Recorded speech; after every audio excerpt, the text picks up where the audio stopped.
And here we go. I guess it is working today.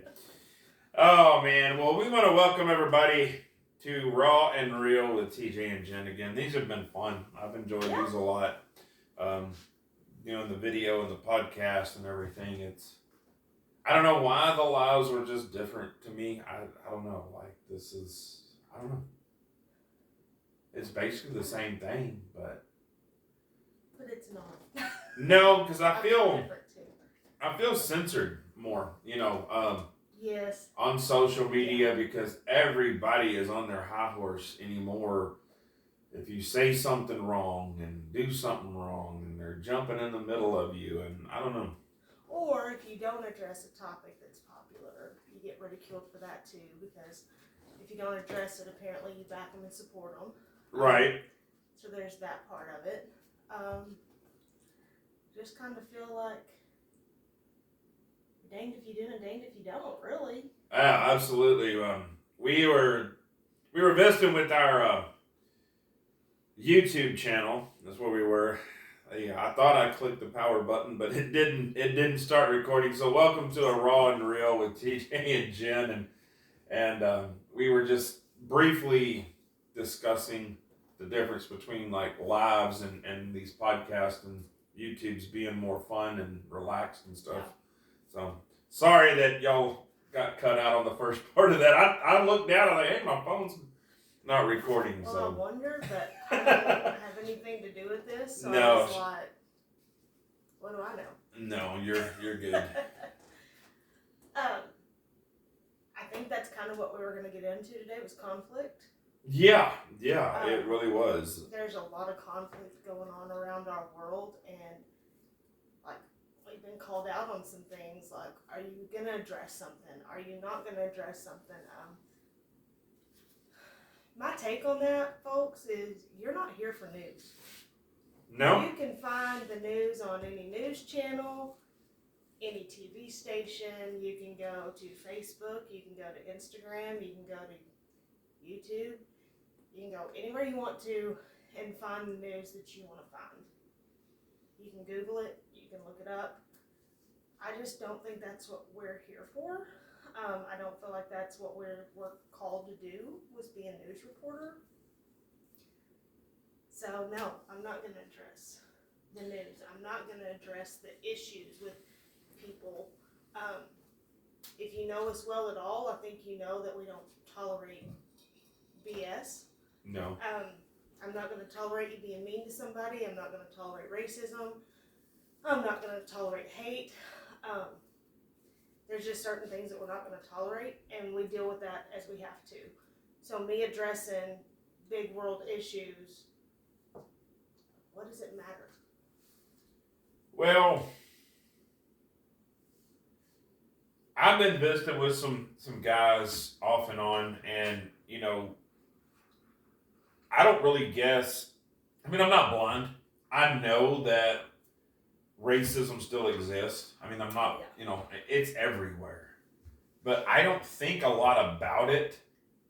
And maybe that's my ignorance because it got brought up in conversation and I was like, really? Like some of that's still, and I don't know why. It just doesn't register with me as much.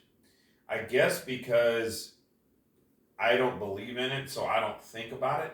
I think that's a lot of it. And it's disturbing to me, everything that's going on. And it really infuriates me. And I blogged about it a little bit. It's so difficult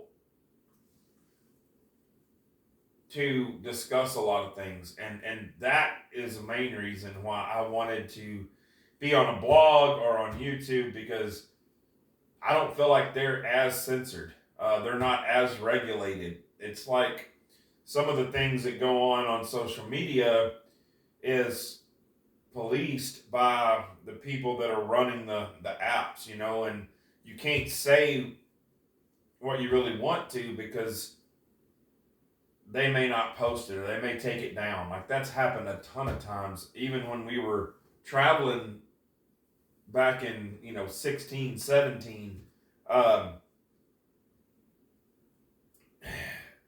they would censor like hunting photos because it was too graphic, or things like that. And I'm like, this is ridiculous. We're becoming so censored, so monitored that we can't really, get into it. And I think it's important that we get into these topics uh, because they are real and they are in our world. And if we don't, you know, have the ability to speak on them, then we're not America because we have the right of free speech. And so many times I feel like, me personally, I'll avoid it because I don't want to fight with anybody. I don't want to bring anybody down. I'm just not a confrontational person. Right. I will. And when I get there, it's not a pretty side of me that I enjoy. I definitely don't think I bring glory to him when I get there. I tend to lose my filter. But if conflict is going to bring about the truth, then why are we always avoiding conflict? My personal opinion is why we avoid conflict is it's not comfortable. Oh, yeah. And this world operates on emotions. Mm-hmm. They operate on feelings, emotions, things of that nature. And forever, when it first started, the whole cry was political correctness. It had to be politically correct. We had to change the way certain things were worded or delivered. And the problem with that is, yes, we need growth. We have to have growth. And I am glad, I really am, that we moved out of the land in times of slavery. Okay? That never should have been that way. That was a man-made debacle. And God said that we're created in His image. Well, nowhere in the beginning in the creation of the world did I see anything about slavery. So it wasn't of God, it was a man-made deal. And we needed to move from that. Right. But with that being said, the way that things were delivered, and this is kind of what I was getting into on my blog the other day, the delivery is key. And in other words, if you walk up to somebody on the street and you're trying to share with them the love of Jesus, delivery is key. You have to know who you're dealing with. Kind of that thing that the Bible talks about being all things to all people. You have to know you cannot go in a suit and a tie and walk in a bar and expect people to pay attention to you. And I'm not saying that you're supposed to dress up as something you're not or be trickery or anything like that, but you kind of have to know the delivery is key. You have to know who you're dealing with and how to reach out to them. Right.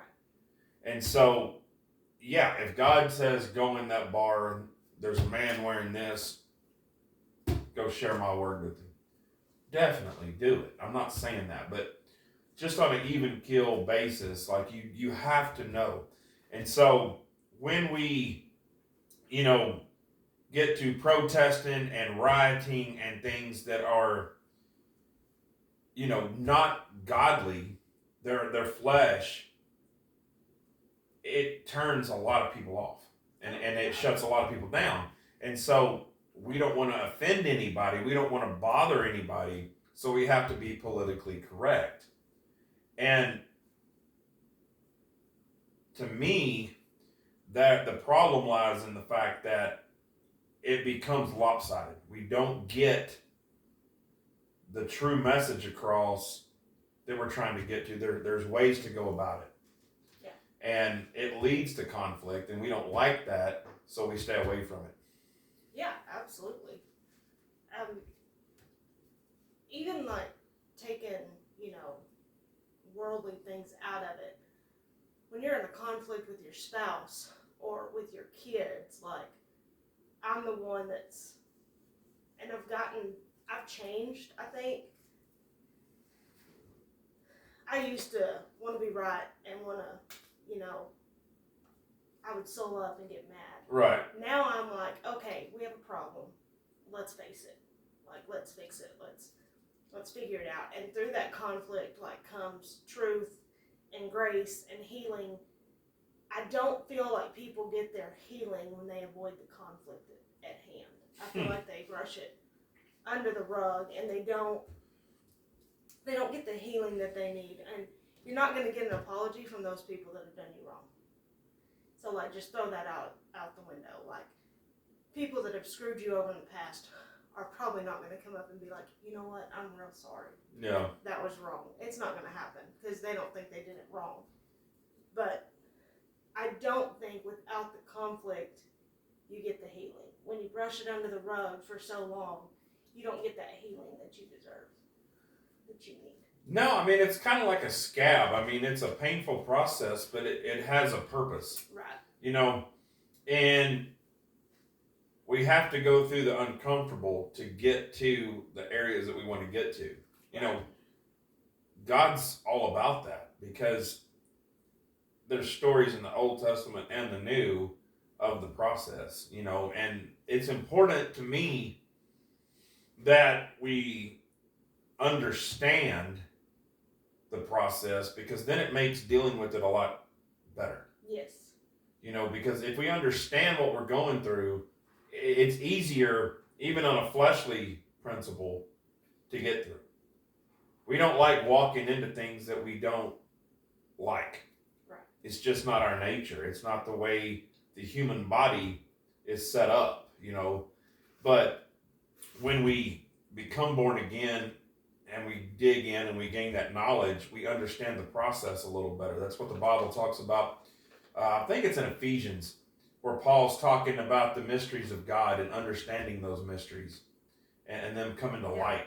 The more understanding we have, the better off we are to deal with them and go through the conflict in order to get to the promised land, so to speak. Yeah. Well, the other side of that is if there is no conflict, the other person doesn't know that anything was broken. True. I say that all the time. I can't fix what I don't know is broken. If I'm doing something wrong, like, I'd rather you tell me. Yes, it's going to be uncomfortable. Yes, it's probably going to embarrass me, but I would rather you say, hey, this is not the way we do things, or the way you're doing this kind of hurts my feelings. Or Right. it makes me uncomfortable. Whatever the situation, I'd rather have that moment of uncomfort than to continue doing something wrong and building up more walls and more bitterness. Well, definitely. I mean, we did that so long and early on in our marriage. Our arguments were never finished. No. And I always had a problem with that. Sorry about that. That's my alert tone. Anyway, the problem with me was the fact of it's unresolved. And we need to work through and have that communication in order to get better. Right. And if you speak your piece, I speak my piece, and we go our separate ways, the solution never got to come to surface. Right. We just swept it under the rug, like you say, and what happens is our subconscious begins to play on that. The enemy comes in and sees that, right, and he begins to work on you, he begins to work on me separately, and he wins. Yeah. And by that, I mean, like, we never see eye to eye on it. And we have to understand we may never see eye to eye. That's okay. You know, the Democrats and the Republicans never see eye to eye. Right. They argue and bicker about everything all the time. We need to understand that that's okay. We don't have to see eye to eye. You don't have to see it my way. But as long as you understand where I'm coming from, right, that is a win in my book. And that took a long time for me to learn. Because Sure. I was like, okay, you're right, I'm wrong. And I'm always wrong. Always. You know what I mean? Yeah. And so that starts playing on you. You're like, well, what's the point? Like, I'm going to be wrong. You know, like, it's just a defeat. It's a self-defeat mechanism.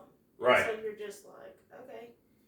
So then the fights would get stronger and louder and worse because I wanted to be right for a change, you know?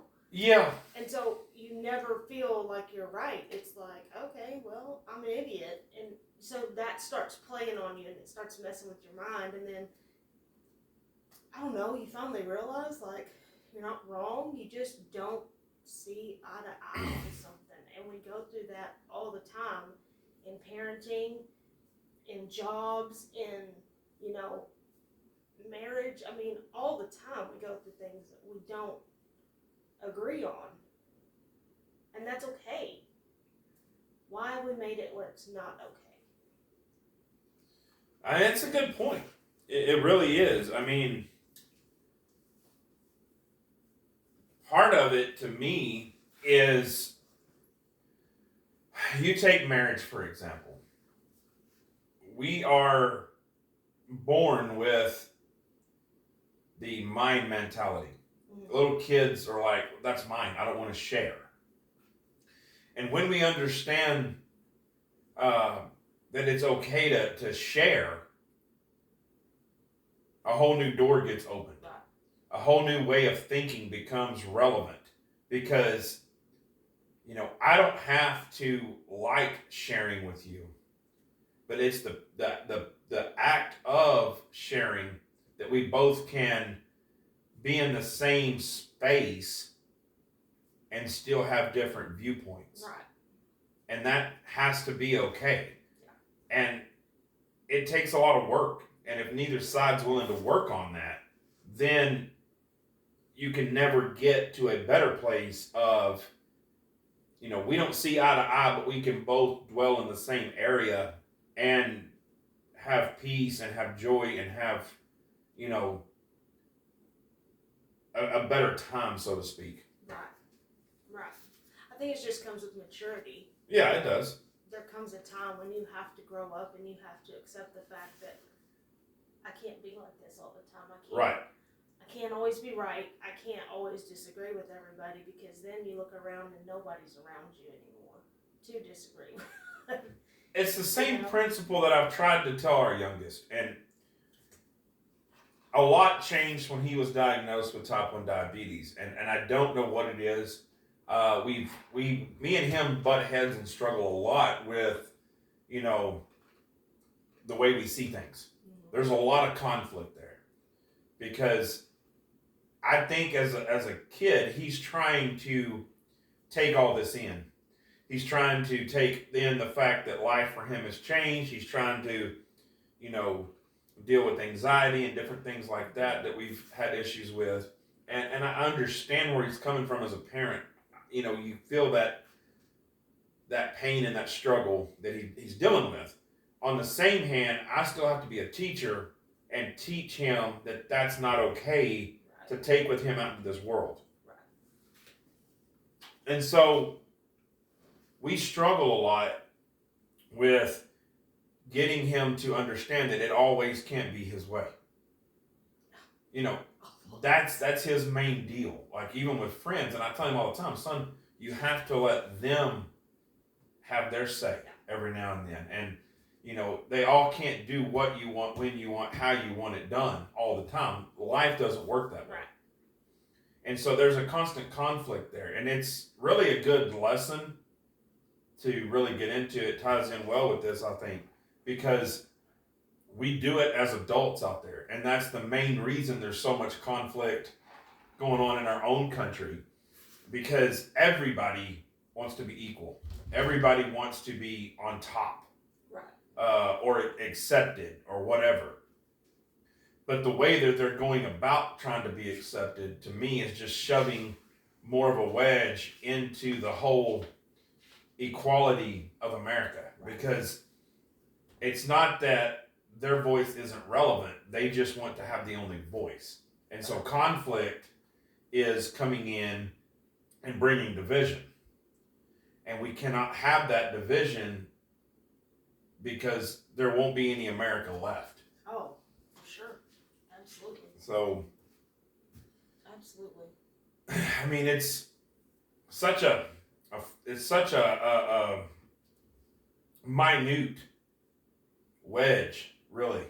But it's turned into a giant splinter, or like, a huge deal, because the conflict that is taking place here and in our country is making it to the point where nobody feels that they have the right to be. Right. And so I guess what I want to get into after the break is, how do we try to aid in that conflict, and bring some different light into the perspective of things. Yeah. So stay with us. We'll be right back with Raw and Real with TJ and Jen. I'll go see who's at my crib. Oh, yeah.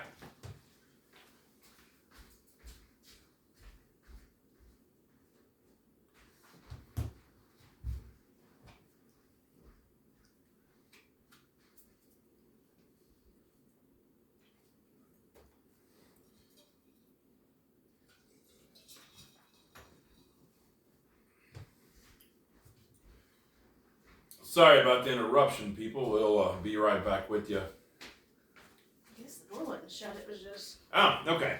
I was like, normally they ring the doorbell, but It has happened. some people said they didn't know we had a doorbell. So I was like, okay.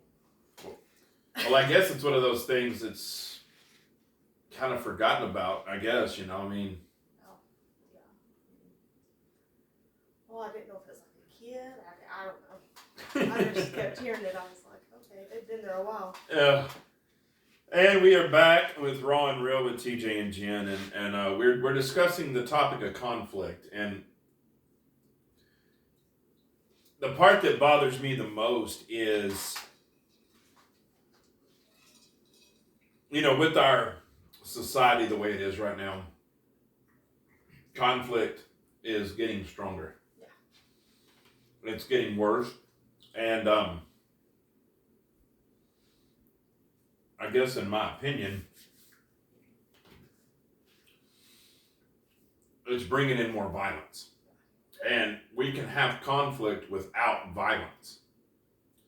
You can have difference of opinion and really not see eye to eye and still be in the same area. And that's what we were discussing. But anymore, it's getting to the point, and I mean, this is nothing new. It's been around forever and ever and ever.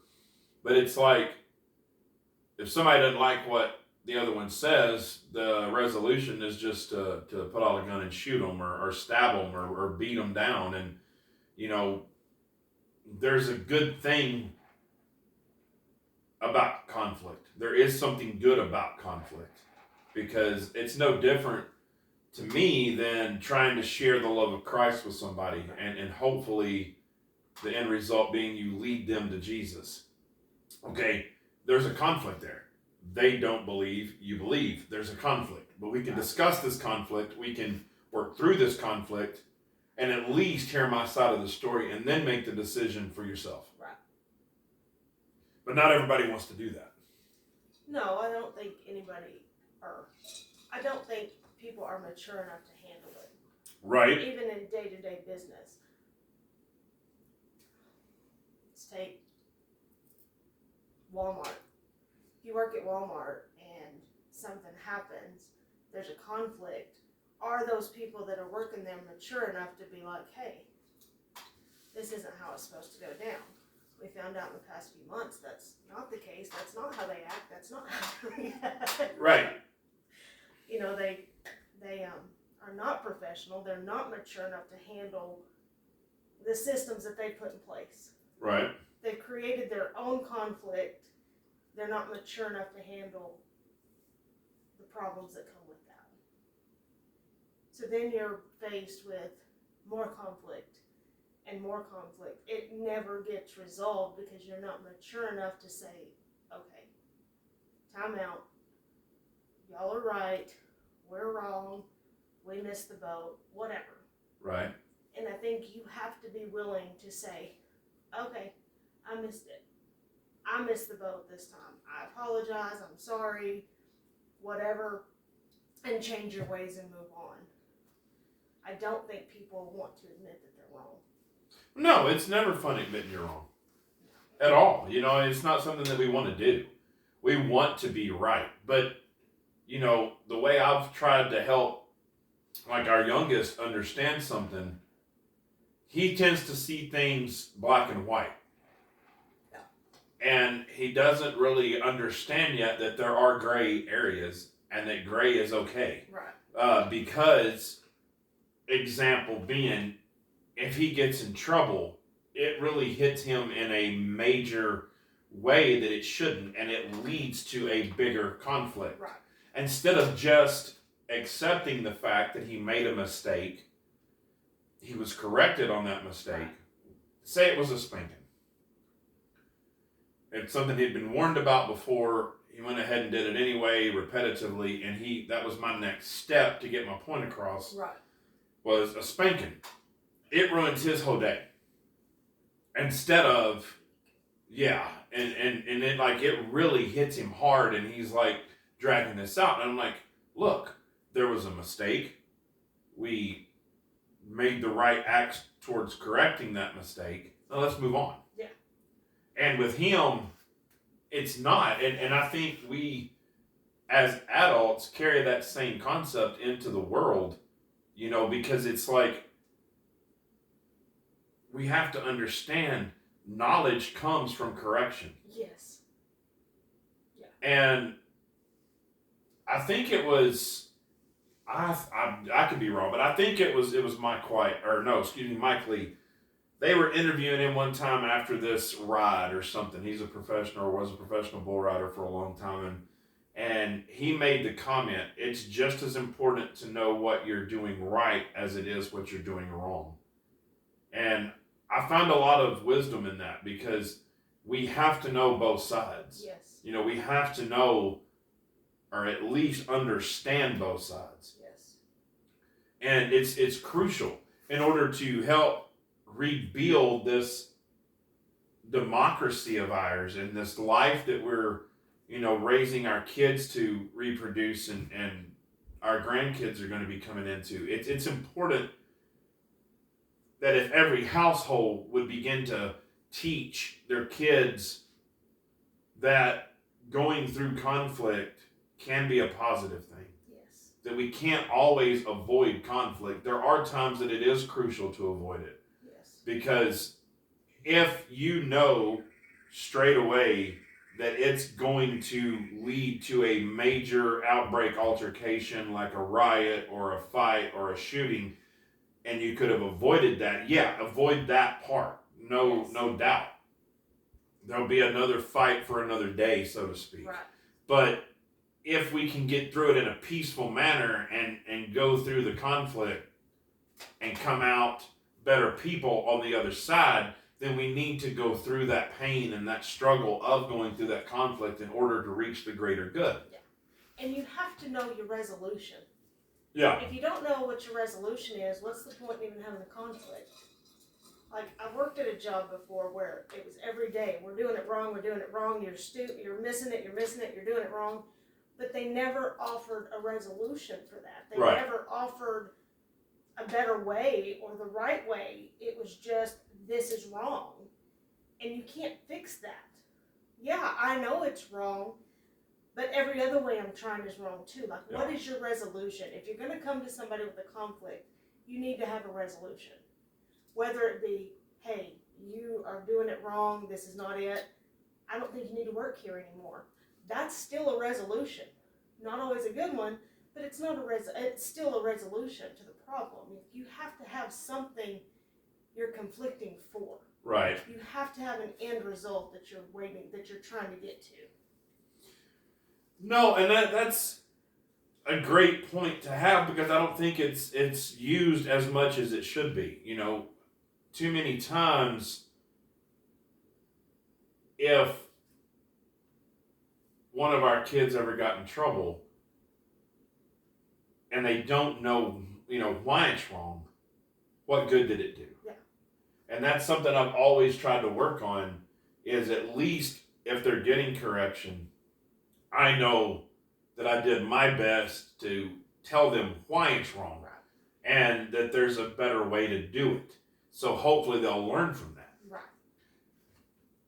Well, I mean, nobody wants to come in when every day you know you're going to be told that it's wrong. Right. You know, I don't want to be married to somebody that constantly tells me what I'm doing for them is wrong. Good point. You know, I don't want to be a child of somebody that I never got it right from mom and dad.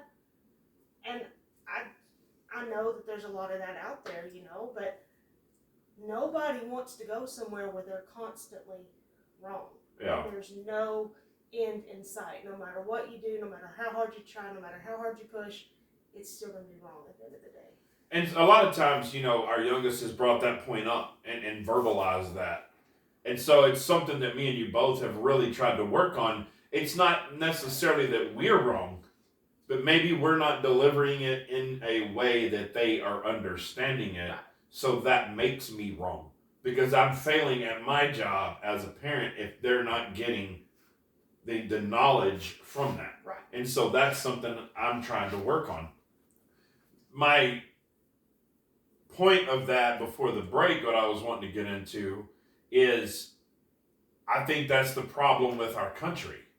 It's not that people or organizations, like the Black Lives Matter or, you know, the gay rights or the transgenders don't have a voice to speak for whatever reason they feel the way they do.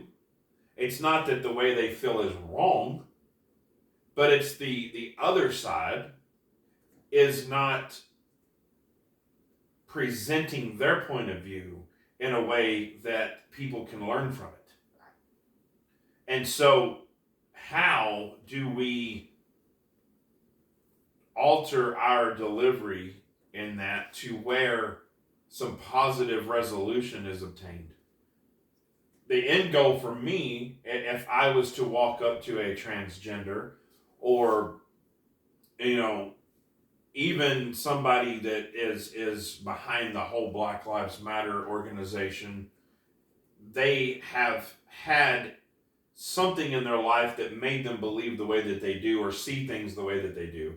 My end result would be to try to bring as much God into the equation as possible, because I firmly believe that God can fix all of these problems. Yes.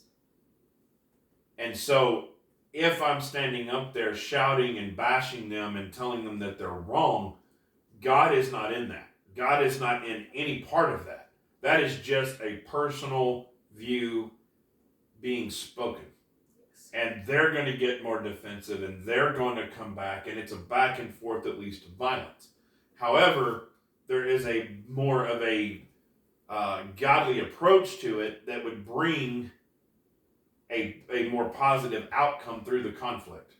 You know, we need to have this conversation, but how can we do it in a way that God is glorified and that Holy Spirit has time to work in that situation and lead to a more, you know, godly result? Well, first and foremost, I think just because we're in a conflict and I give you a voice, like I want to hear your side, Right. I want to give you a voice, doesn't mean that my voice gets taken away. And I think that's where we've missed it so much. It's like, okay, I want a voice, I want to be heard, I want you to hear me roar, and I've given you that platform. Like, yeah, I want to hear what you have to say. That doesn't mean that I'm silenced. It doesn't mean that my voice doesn't matter anymore. It doesn't mean that I don't still have a voice. And I think so many people are like, I want a voice, but I want you to be silent.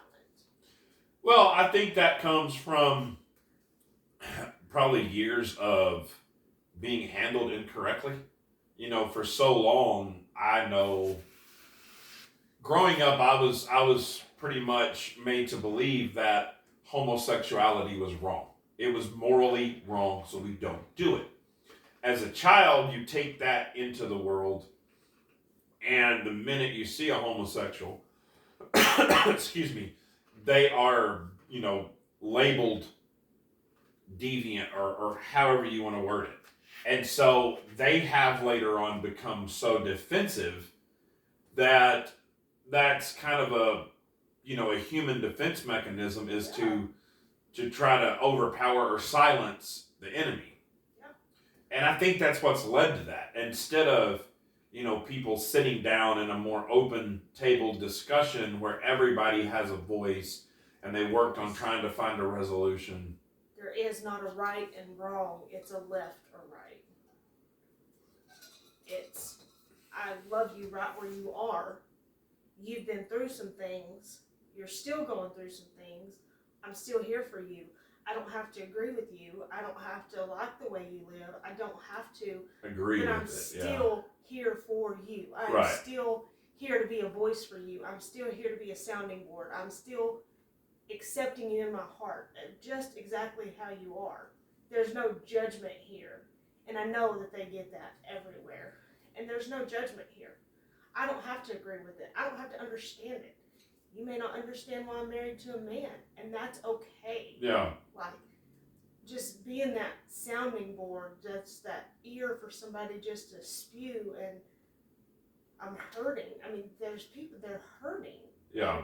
They're not being heard because they've been hurt for so long and been brushed under the rug for so long.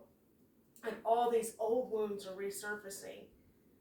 And we're just still trying to brush them back under the rug because it's not what we would do. Well, I think a lot of that is because I'm sure that there's been many of them out there, and I know that it's happened, with the whole Black Lives Matters movement, where they're violently, attacked because of their beliefs. And that's not a godly way to go about it at all.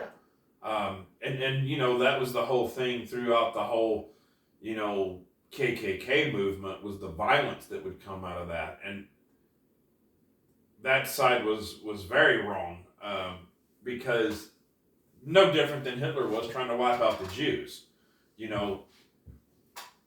It's not the way we handle stuff correctly in a godly environment. But when you take God out of the situation, you remove him from having any say-so in the whole equation. Yeah. And it's like, well, we take him out of schools, we don't pray anymore, because it offends so-and-so. See, to me, that's the whole point I'm talking about. There is a conflict here. People don't like praying before school because it's not their belief. They may be Muslim, or they may be, something else. And so it offends them, so let's just take it out of the school altogether. Right. Well, you're removing God from the situation. Instead of handling it in a more civilized, godly manner, and reaching a solution to get to a positive area in time. But what happens is, we take God out of the equation altogether. He has no say-so, and now it's just up to humans that are trying to work through a situation, and we can't make the right decision. You didn't work through that conflict. You just silenced your voice. Pretty much. That's all you did. You didn't work through a conflict to be like, okay, not everybody's for prayer, so we allot certain times for this, or this. You just silenced your voice. That's all you did. Because just because you believe in God doesn't mean you're right either. You know what I mean? So in that spectrum, that doesn't mean you're right. It doesn't mean they're wrong. But you just silenced your whole voice. Yeah. Well, the one problem that I have really with all of this in general is when they came over to America and it started becoming established, right? And our founding fathers, after, winning the Great War and being able to settle here and everything else, they wrote out the Constitution and the Declaration and things of that nature. In that was God. It was a godly founded nation. Okay? That was their belief system. Wanting to give people equal rights, so to speak, which they did not feel they had in their home country. But when people come over here, it's the example I'm going to use is to try to make this more clear is like if you come to my house and you know that I worship God, Don't try to bring in your devil stuff and make me accept it. Okay? You came into my house knowing my standards and my principles. But yet you come in here wanting to change that. And that's my problem with it, because, you know, the United States was founded on godly principles, godly morals. We had the right to bear arms, to defend ourselves against, you know, enemies, both foreign and domestic, even our government. Okay? But yet, everything is wanting to change that now. Everything's trying to take that away. And it's leading to a greater conflict within ourselves, because what's happening is you're trying to get me to change my whole way of thinking to line up with yours. That is not conflict. That is being a tyrant. You are literally trying to overthrow me and my beliefs and make them feel like they don't matter and like they don't exist. And through that silence, through that movement of equality or acceptance or anything else, what's happening is it's not that you want to be free to do things the way you want to. You're wanting me to do it as well. Does that make sense? Yeah. And that's my problem. We need to understand that it's okay if you don't want to believe in God. I'm going to do everything I can to lead you to Him. But it's human will that God cannot go against. So all I can do is present it to you. And even God said Himself, you know, Jesus said to His disciples, if you go to that door and you knock on the door and they don't want to let you in, just dust your feet off and keep going. And it's kind of the same thing. All you can do is present it. But we need to have the right to present it. Right. And at least have a say in it. Both sides. Yes. Absolutely. Both sides.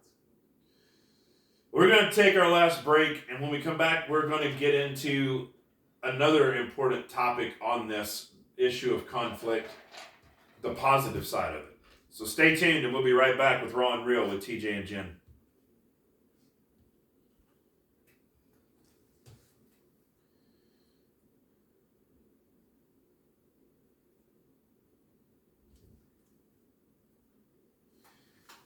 And we are back dealing with the topic of conflict today on Raw and Real.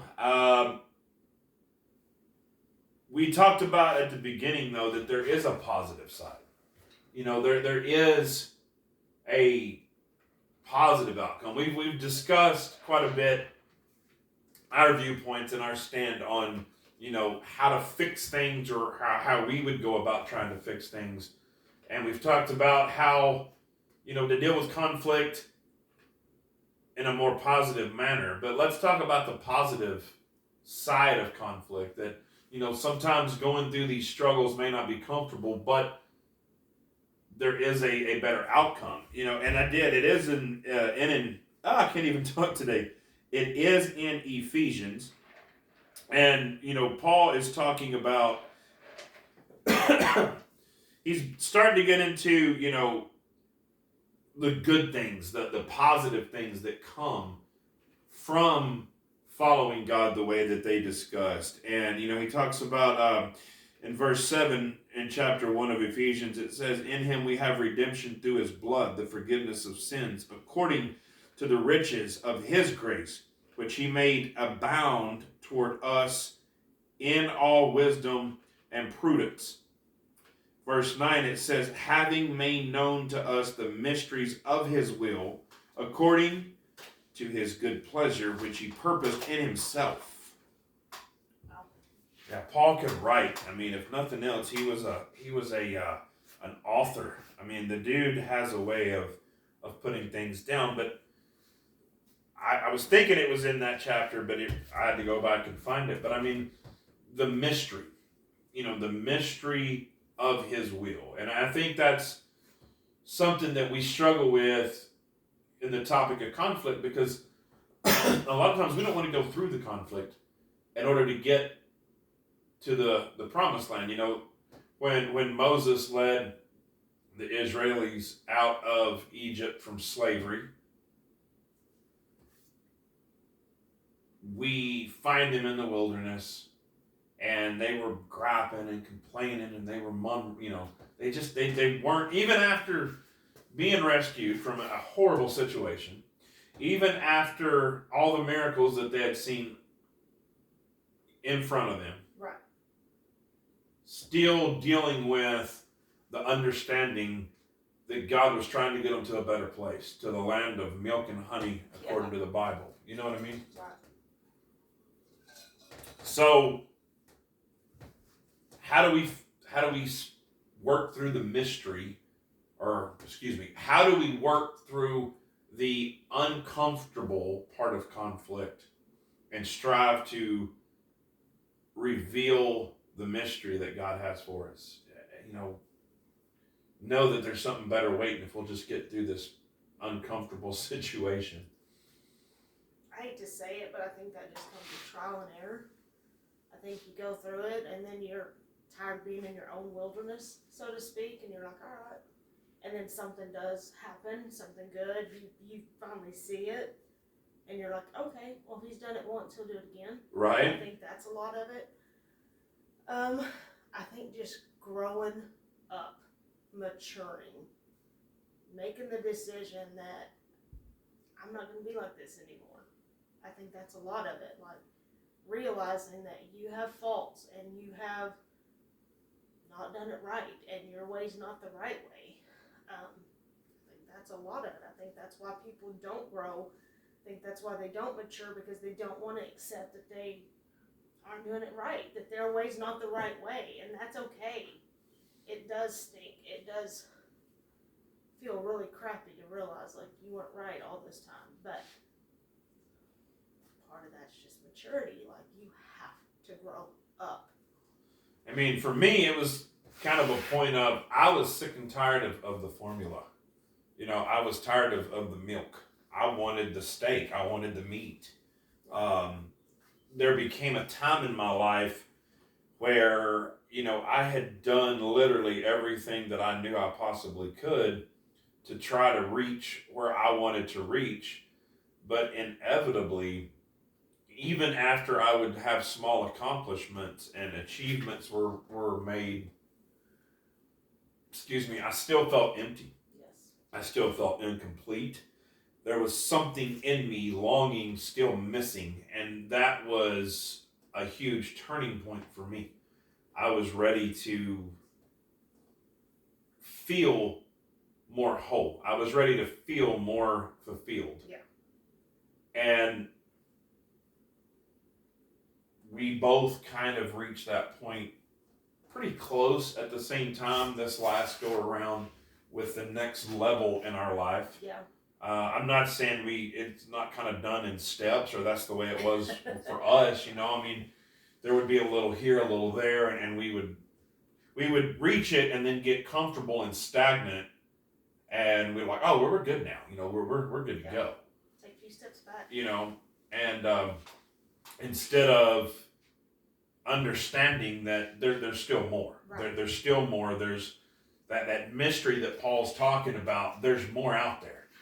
That mystery of his will. And for me, that's what began to eat away and stir in me, was trying to figure out that mystery and have a full understanding. And, I was sharing the other day about the reel we ran across with I guess he's a minister. I don't know what he is, but he was on stage doing the whole bit, and they had strung a water hose out on stage, and he had this big, clear, giant, looked like a vase, whatever. It's probably almost 2 foot tall, dang near, and I don't know, good 6-8 inches around. But they fill it up, and his whole point was, we as Christians get to salvation. Salvation's all we're looking for. And he had that thing full to the top, like couldn't move it an inch or it would spill brimful of water. But he's still holding onto the water hose. And his whole point was, for most Christians, this is it. This is the end of it. We reach salvation like, this is as good as we want. This is all the water, so to speak, that I need in my life. Right. But then he gives reference to the hose, and he's like, we block out or forget that God has an unlimited supply of water. Like it's, if we'll just turn it on and be able to have that in our lives constantly, no matter what. Right. So there's more out there. And that was my turning point. Yeah. Figuring out there's more out there. I'm tired of the formula. I'm ready for some solid food now. Yeah. You want more than just your free pass into heaven. There's more than just a free pass. A lot more. And I think too, just loving people right where they're at. They're not going to get it right. We're not going to get it right.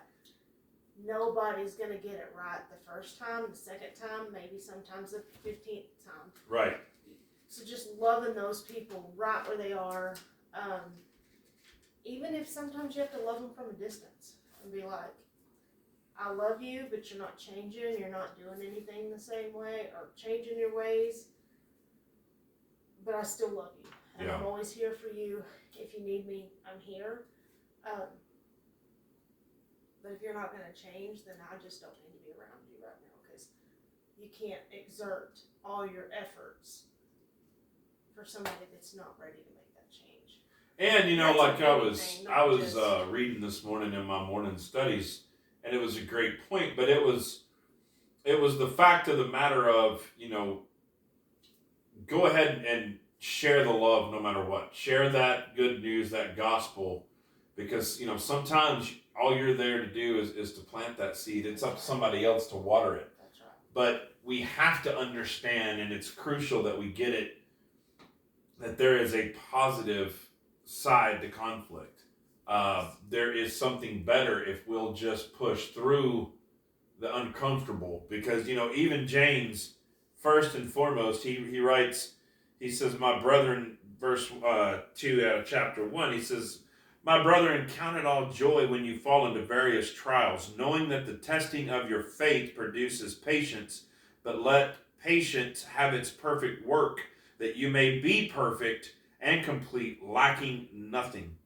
If any of you lacks wisdom, let him ask of God, who gives to all liberally and without reproach, and it will be given unto him. So that is spot on what we're talking about. There's going to be hardships. There's going to be trials, tribulations, adversity, obstacles, whatever. Like, it's not just like The Price is Right, where, you get up on stage and boom, they give it to you. You've got to work for it. Right. You have to go through that uncomfortable conflict in your life. And it may be having to grudge up and deal with things of your past.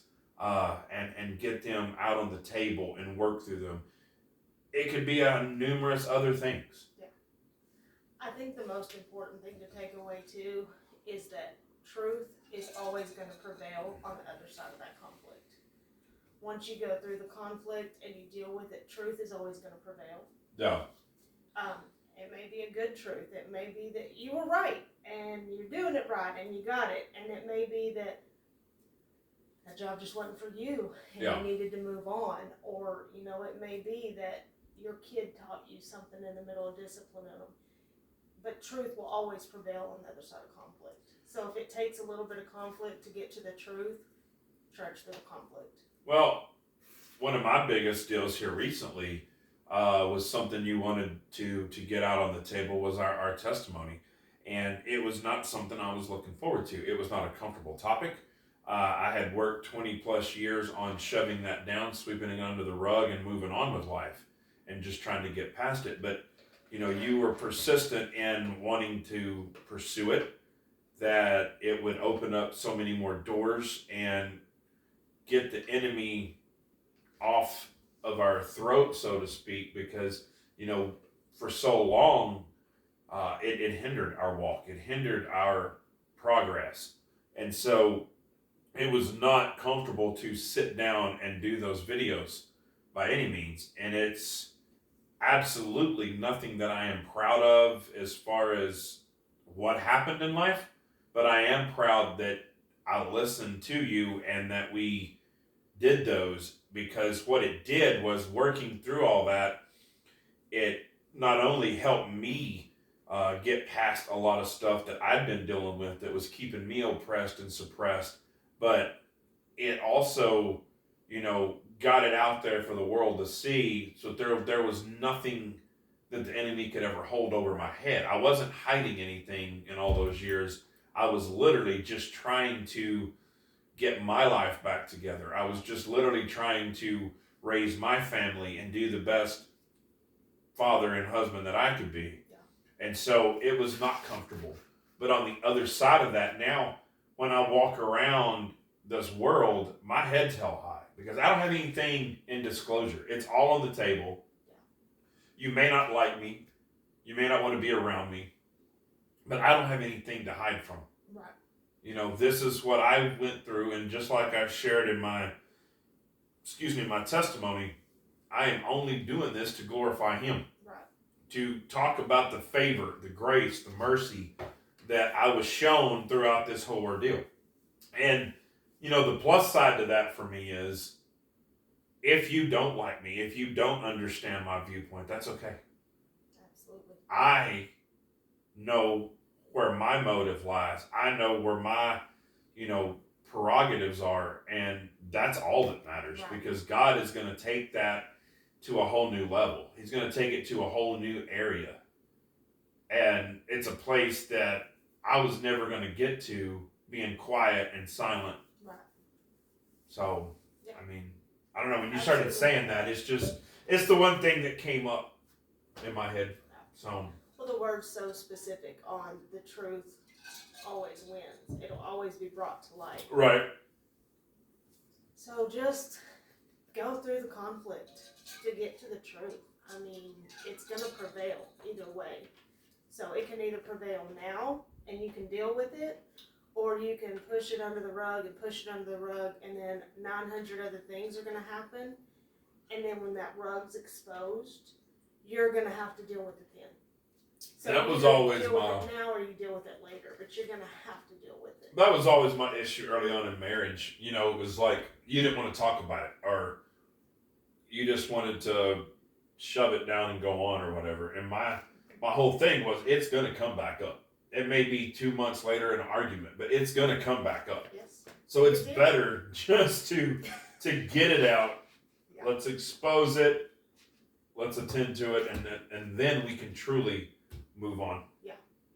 No, it always did. It always came back. Always came up. And you have to deal with it. So you might as well deal with it now and get it out there, handle it, and move on. Because there's going to be another conflict. Oh, yeah. Right around the corner. So you might as well handle them as they come to you. And working through those, it just brings growth. It really does. And they're not comfortable. They're not fun all the time. The very word conflict sounds negative. Mm-hmm. And so it's one of those things that's just part of life, and we just have to deal with it. We have to move on. We have to grow. But through that growth comes a whole new world that's going to be opened up for us, to where we truly can be who God created us to be.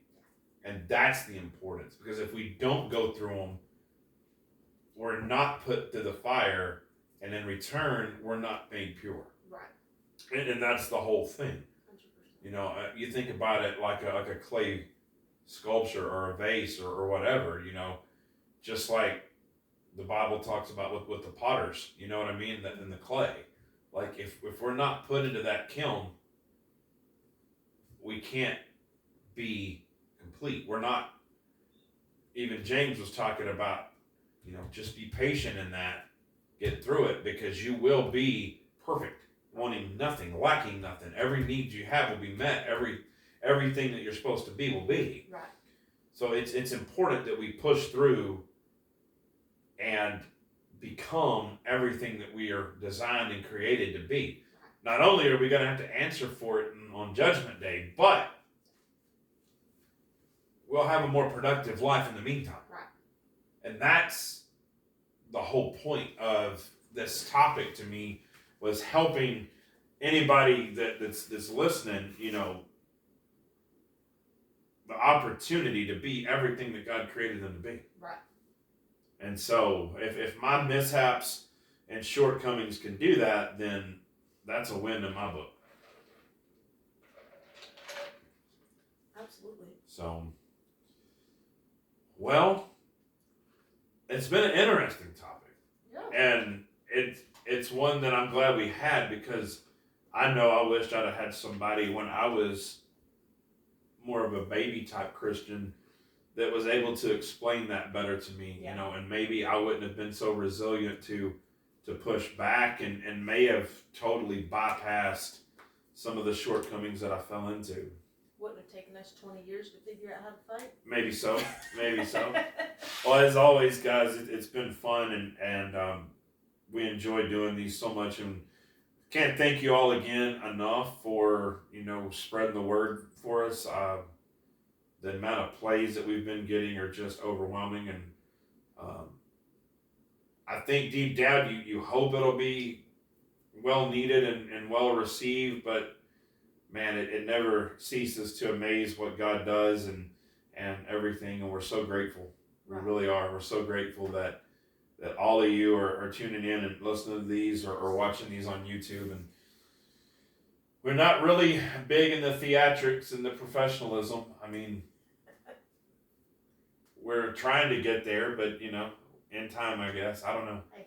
We talked about it the other day, and I'm like, well, you know, if we're on the road somewhere, we can't bring the whole studio setup with us when we do these. So that was kind of the appeal to it to me, was just raw and real. No fancy smancy sets or whatever. So here you go. But That's it. who knows? Never know where God will take it. But as always, we love you guys. If you need us, we're going to pray for you guys. Reach us, QuintTMinistries at gmail.com. That was my old email address. Almost. We're on all social media platforms. DM us, call us, email us, whatever. Yep. All right. Well, until next time, we love you guys, and we'll see you next time on Raw and Real with TJ and Jim.